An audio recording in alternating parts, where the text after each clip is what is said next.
साथियों, वंदे मातरम। आप सभी का एक बार फिर से स्वागत है हम सभी के परिवार अपना स्टडी सेंटर में।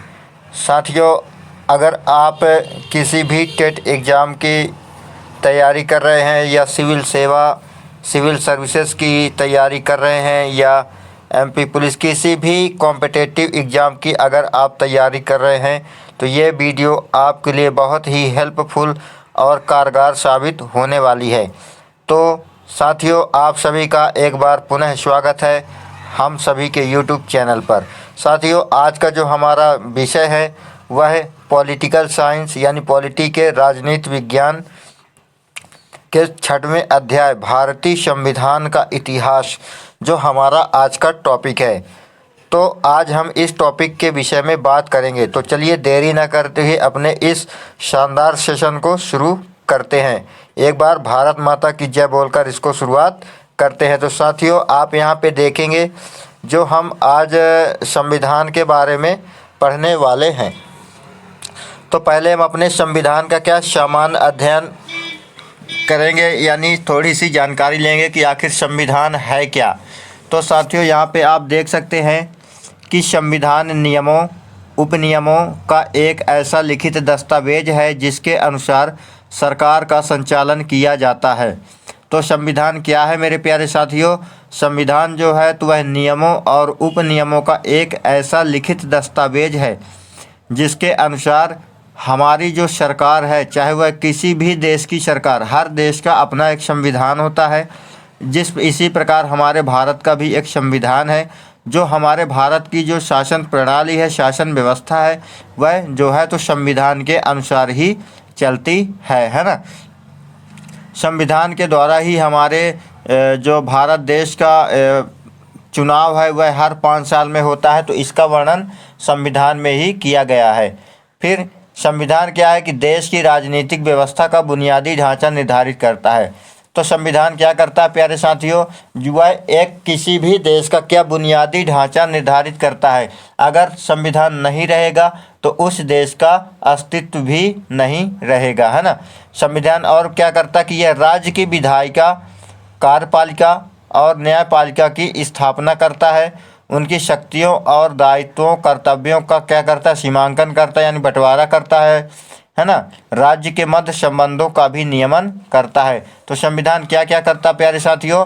वह विधायिका, कार्यपालिका और न्यायपालिका, जो विधायिका को हम व्यवस्थापिका भी कहते हैं, तो उसकी क्या करता है? स्थापना करता है ना। उनके बीच शक्तियों का क्या करता है? बंटवारा करता है, दायित्वों का बंटवारा करता है कि आपको ये कार्य करना है, आपको ये कार्य करना है ना। जैसे एक पिता होता है, उसके 3 पुत्र हैं, तो वह अपने अपने पुत्रों को क्या कर देता कि आप ये काम करना, आप ये काम करना, आप ये काम करना। इसी प्रकार क्या है? संविधान एक पिता है और ये जो विधायिका, व्यवस्थापिका और कार्यपालिका क्या है? पुत्र हैं। तो मैं आशा करता हूँ आपको जो है तो ये पूरा कॉन्सेप्ट समझ में आ गया होगा। चलिए आगे बढ़ते हैं। अब हम बात करते हैं कि हम अपने संविधान के थोड़ा संविधान बनने से पहले जो हमारे संविधान का इतिहास था, यानी हमारा जो संविधान है वह किस तरीके से बना, किस प्रक्रिया से बनने का जो उसकी शुरुआत हुई, तो इसको हम यहाँ पे विस्तार से देखेंगे। तो पहला क्या है साथियों कि भारत के संविधान का इतिहास। तो अभी हम जो है तो भारत के संविधान का इतिहास देखेंगे कि आखिर हमारे भारत के संविधान जो है तो किस इतिहास पे बना। तो यहाँ पे देखेंगे प्यारे साथियों कि भारत के संविधान का विकास भारत के आज़ाद होने से पहले ही लगभग भारत की जो कंपनी शासन थी, यानी ईस्ट इंडिया कंपनी, यानी जो है तो हमारे भारत में हम सभी जानते हैं प्यारे साथियों कि जो हमारे भारत को अंग्रेज़ों के द्वारा गुलाम कर लिया गया था।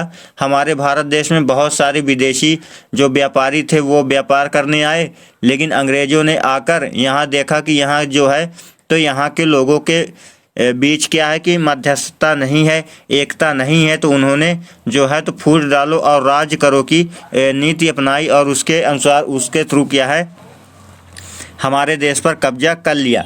तो जो ये संविधान बनने की प्रक्रिया मेरे प्यारे साथियों, तो भारत के संविधान का जो बनने का प्रक्रिया था, यह भारत के आज़ाद होने से ही पहले लगभग 1773 से 1758 तक के बीच में जो है यह प्रक्रिया लगभग चालू हो गई थी।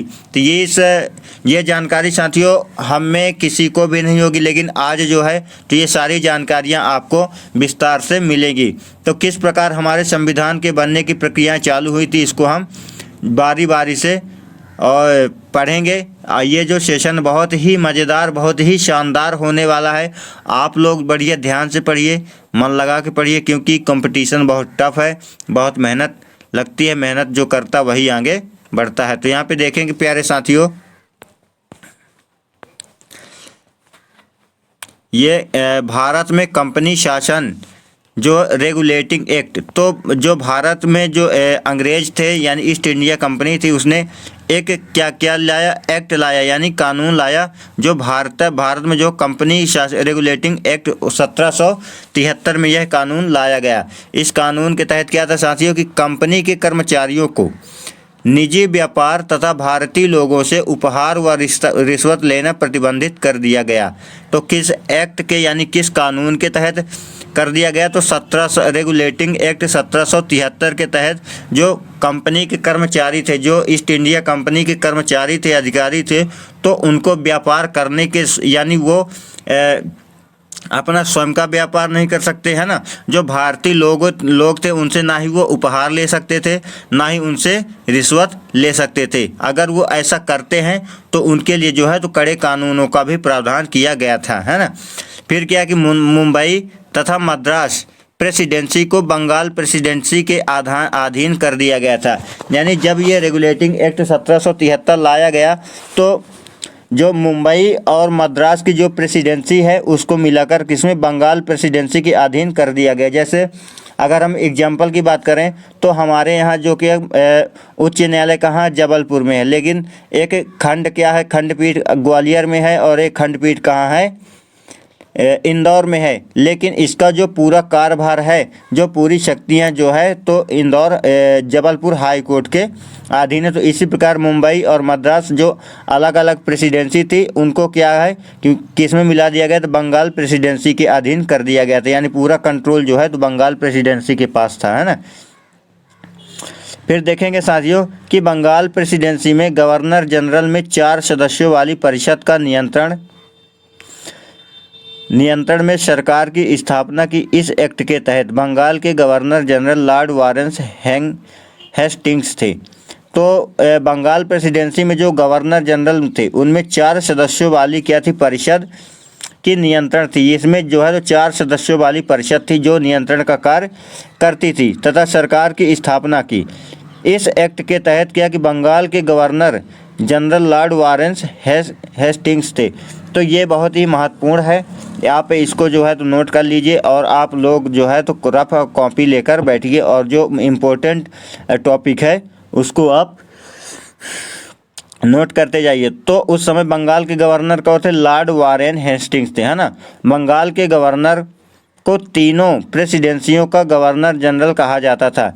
यानी जब मुंबई और मद्रास को किस में मिला दिया गया, बंगाल प्रेसिडेंसी में, तो ये जो बंगाल का गवर्नर था यह तीनों प्रेसिडेंसियों का गवर्नर कहा जाने लगा। इसके बाद हम देखेंगे साथियों कि भारत में केंद्रीय प्रशासन की नींव रखी गई।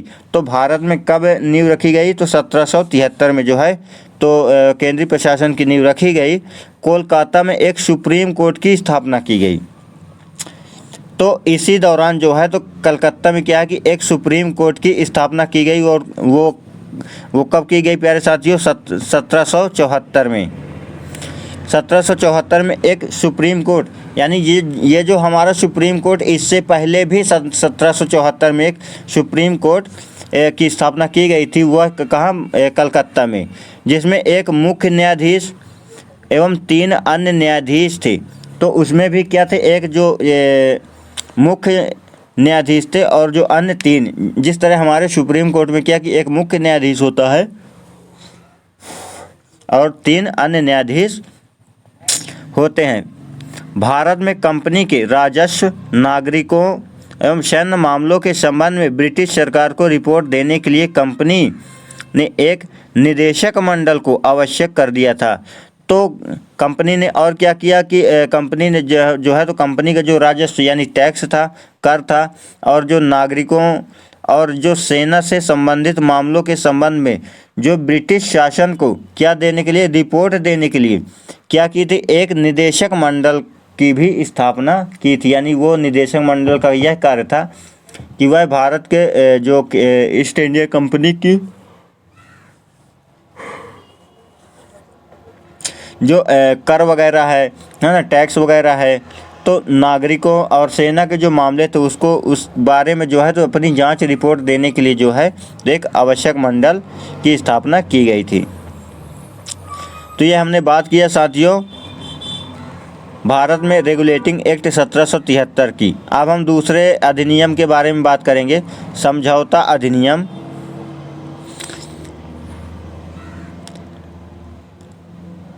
समझौता अधिनियम या बंदोबस्त कानून 1781। तो यह कब लाया गया था? 1781 में लाया गया था।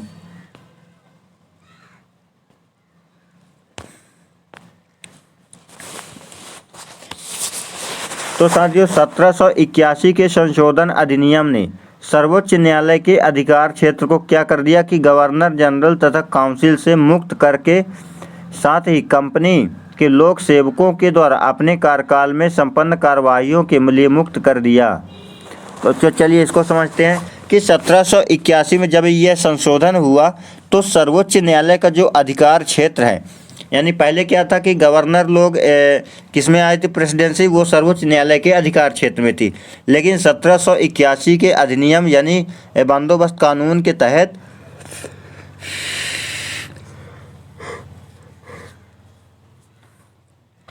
जो था तो गवर्नर जनरल को और काउंसिल को क्या कर दिया गया, अलग कर दिया गया, और साथ ही कंपनी के जितने भी कर्मचारी थे, जो भी लोक सेवक थे, उनके द्वारा जो अपने कार्यकाल में संपन्न जो कार्यवाहियाँ की गई थी उनको भी क्या कर दिया गया, मुक्त कर दिया गया, है ना। कोलकाता के सभी निवासियों को न्यायालय के अधिकार क्षेत्र के अंतर्गत कर दिया गया। तो इस कानून के तहत क्या किया गया कि जो कलकत्ता के जो निवासी थे तो उनको किसके अधीन कर दिया गया था, तो सर्वोच्च न्यायालय के अधीन कर दिया गया था। वह हिंदू मुसलमानों के बाद उनके निजी कानून के हिसाब से तय करने का प्रावधान जो है तो न्यायालय को सौंप दिया गया। यानी इसके बाद क्या हुआ कि जो हिंदू और मुस्लिम समुदाय थे हमारे भारत देश में या कलकत्ता में जो निवासी थे, तो उनके जो है तो कानून बनाने का जो प्रावधान था वह न्यायालय के अधीन कर दिया गया, है ना। तो इसमें क्या है कि कानून का प्रशासन करने का अधिकार था, तो किसको अधिकार था, न्यायालय को, इस अधिनियम के तहत। इसके बाद देखेंगे साथियों पिट्स इंडिया एक्ट 1784। तो इसके बाद 1784 में एक और कानून लाया गया जिसको हम पिट्स इंडिया एक्ट के नाम से जानते हैं। तो इसमें क्या हुआ साथियों कि द्वैत शासन प्रणाली यानी द्वैत, यानी इसमें क्या है कि द्वैत का मतलब होता है दो, यानी द्वैत का मतलब जो दोहरी शासन प्रणाली की स्थापना की गई। तो इस अधिनियम में जो है तो भारत में दोहरी शासन प्रणाली की स्थापना की गई। कंपनी के वाणिज्य के मामलों का प्रबंध करने के लिए निदेशक मंडल को अनुमति दी गई। तो इसमें क्या है कि दोहरी शासन प्रणाली की व्यवस्था की गई इस अधिनियम के तहत, और जो कंपनी के जो वाणिज्य मामले यानी लेन देन जो व्यापारिक मामले थे उसको प्रबंध करने के लिए एक निदेशक मंडल की भी स्थापना की गई। अपनी राजनीतिक मामलों का प्रबंध करने के लिए कंपनी शासन ने एक नियंत्रण बोर्ड नामक जो समिति यानी निकाय का गठन किया। तो कंपनी ने क्या किया कि अपने जो राजनीतिक मामले थे, है ना, उसको प्रबंधित करने के लिए कंपनी शासन ने एक नियंत्रण बोर्ड नामक निकाय का यानी समिति का गठन किया गया, है ना। ब्रिटिश नियंत्रित भारत में जो ब्रिटिश नियंत्रित यानी भारत के जो स्थान थे वह जो अंग्रेजों के अधिकार क्षेत्र में थे। तो ब्रिटिश नियंत्रित भारत में सभी नागरिक सेवा, सरकार तथा राजस्व गतिविधियों के पर्यवेक्षक जांच पड़ताल की शक्ति नियंत्रण बोर्ड को प्रदान की गई। तो इसमें क्या किया गया साथियों कि जब यह समिति बनी, है ना, जो यह बोर्ड बनी शक्ति नियंत्रण बोर्ड, तो इसमें क्या किया गया, जो ब्रिटिश नियंत्रित भारत था, यानी पहले तो अंग्रेजों का ही हमारे भारत देश में राज्य था, तो उन जो नागरिकों की सेवा, सरकार और जो राजस्व यानी कर वगैरह ये सारे जो मामले थे, तो इन सब की जांच पड़ताल करने की जो शक्ति थी वह नियंत्रण बोर्ड को जो है तो अंग्रेजी हुकूमत के द्वारा उसको दे दी गई थी।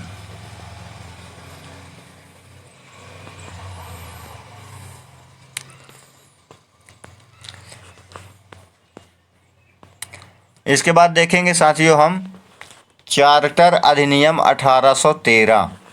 तो ये एक अधिनियम बना, ये सब बात हो रही है साथियों सब अपने जो भारत के संविधान को बनने से पहले की बात है, क्योंकि हमारे भारत के संविधान में को बनने में शुरुआत होने में कहीं ना कहीं इन सारे अधिनियमों का ही महत्वपूर्ण योगदान है। तो इसके बाद देखेंगे साथियों कि बंगाल का गवर्नर जनरल भारत का गवर्नर जनरल बना।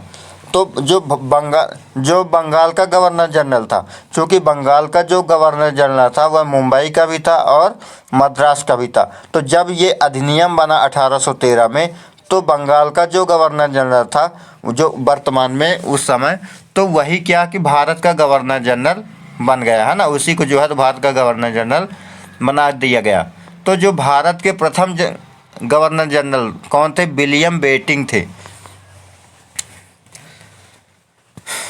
जब ये अधिनियम बना यानी 1813 में जब ये अधिनियम बना, तो उस समय जो बंगाल के गवर्नर थे वही क्या कि भारत के गवर्नर जनरल बने। तो उस समय कौन थे, लॉर्ड विलियम बेंटिंक थे।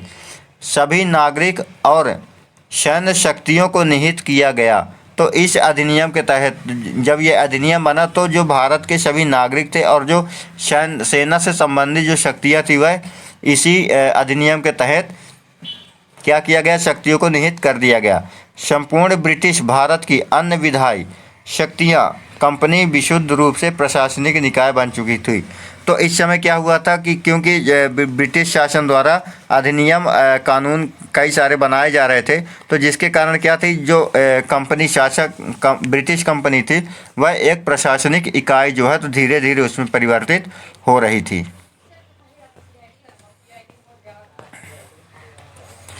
इसके बाद हम देखेंगे साथियों चार्टर अधिनियम 1853।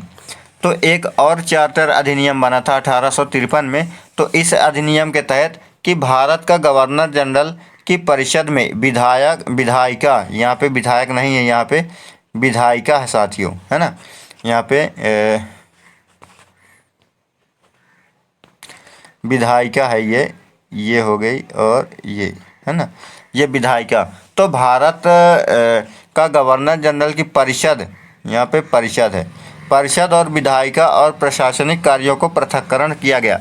तो इस अधिनियम के तहत क्या किया गया कि भारत का जो गवर्नर जनरल की परिषद थी, है ना, परिषद में विधायिका को अलग कर दिया गया और प्रशासनिक कार्यों को अलग कर दिया गया। गवर्नर जनरल की नई विधान परिषद की गठित किया गया। तो जो गवर्नर जनरल की जो है तो एक नई विधान परिषद का गठन किया गया, उसे किस नाम से दिया गया, भारतीय विधान परिषद। जो गवर्नर जनरल की एक नई विधान परिषद की वो गठन किया गया, तो उसे जो है तो भारतीय विधान परिषद के नाम दिया गया। इसमें क्या किया गया कि इसमें 6 पार्षद जोड़े गए। इसमें मिनी संसद की तरह कार्य किया। तो जिस तरह हमारे भारत में संसद है उसी तरह क्या है कि पहले जब यह विधान परिषद बनी तो इसमें 6 पार्षद जोड़े गए, इनमें से जो है तो मिनी संसद की तरह यह कार्य कर रही थी। भारतीयों के लिए भी भारतीय सिविल सेवाओं के लिए खुली प्रतियोगिता प्रणाली की व्यवस्था की गई। तो इस अधिनियम के तहत क्या है कि हमारे भारतीय निवासी थे, जो सिविल सेवा है ना में जाने वाले थे, उनके लिए क्या था कि इस अधिनियम के पहले यह सुविधा नहीं थी कि वो जो है तो सिविल सेवा में प्रतियोगी बन सके, यानी उसमें परीक्षाएं दे सके। लेकिन जब ये अधिनियम बना तो उनके लिए भी यह रास्ता खोल दिया गया कि जो भारतीय हैं वो भी सिविल सेवा में परीक्षा दे सकते हैं, जिसके लिए श्रमिक नियुक्त की गई भारतीय केंद्रीय विधान परिषद में स्थानीय प्रतिनिधित्व प्रारंभ किया गया। तो जब यह विधान परिषद बना तो इसके विधान परिषद के बनते ही क्या कि यहाँ के जो स्थानीय प्रतिनिधि थे उनको भी, जिसमें चयनित होने के लिए उनको भी यह सुविधा प्रदान की गई। 6 सदस्यों में से 4 सदस्य मद्रास, मुंबई, बंगाल और आगरा की स्थानीय सरकारों द्वारा नियुक्त किए जाएंगे। तो इस विधान परिषद में यह भी व्यवस्था की गई थी, यह भी लागू किया गया था कि जो 6 सदस्य हैं नई विधान परिषद में, तो इसमें से एक मद्रास, मुंबई, एक बंगाल और एक आगरा, यहाँ की जो स्थानीय सरकारें हैं वो अपने द्वारा जो है तो एक एक पार्षद जो है तो अपने अपने स्थानीय शासन की ओर से एक एक सदस्यों को नियुक्त करेंगी। तो मैं आशा करता हूँ साथियों आपको ये पूरा कॉन्सेप्ट समझ में आ गया होगा। ये पार्ट 1 है। इसके आगे जो है तो धीरे धीरे हम लोग अपना अब इसके बाद पार्ट 2 आएगा। और मैं आशा करता हूँ आपको वीडियो पसंद आई होगी। वीडियो पसंद आए तो वीडियो को लाइक कीजिए, कमेंट करके बताइए वीडियो आपको कैसी लगी, कौन सा टॉपिक आपको समझ में नहीं आया है ना, उसको फिर मैं आराम से अगली वीडियो में विश्लेषण करके बताऊँगा। तो मैं आपसे निवेदन करता हूं कि अगर आपने हमारे चैनल को सब्सक्राइब नहीं किया है तो आप सब्सक्राइब कर लीजिए, लाइक कर दीजिए, शेयर कर लीजिए और बेल आइकन को ऑन कर लीजिए। फिर मिलेंगे एक नई वीडियो के साथ। तब तक के लिए जय हिंद, जय भारत।